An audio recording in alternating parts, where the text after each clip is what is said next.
ព្រឹត្តិការណ៍បច្ចេកវិទ្យាដ៏អស្ចារ្យដែលមិនមានពីមុនបានមកដល់កម្ពុជាហើយ Startup and Angel ភ្នំពេញបាននាំមកនូវវាគ្មិនល្បីៗនៅក្នុងស្រុកក្រៅស្រុកដូចជាលោក Axel អ្នកវិនិយោគទុនជនជាតិបារាំងដ៏ប៉ិនប្រសប់បានវិនិយោគទុនទៅលើក្រុមហ៊ុនមិនតិចជាង30ជំនួយពិភពលោកដែលតម្លៃក្រុមហ៊ុនបញ្ចូលគ្នាទាំងអស់គឺ$150 លានលោក John Yu ម្ចាស់ក្រុមហ៊ុន stockphoto.com ឆ្នាំ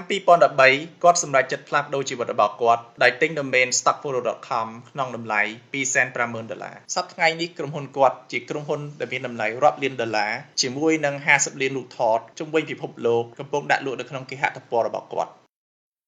លោក អិន វិចិត្រ ខ្មែរ Load CEO លោក Shivam Camboticket Co-founder លោក ជាលង្ដា Bookmebus CEO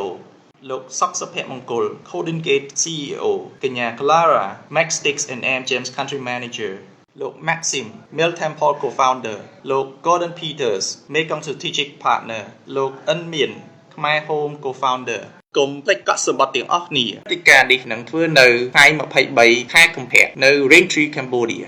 នាំមកជូនផ្ដាច់មុខដោយ Smart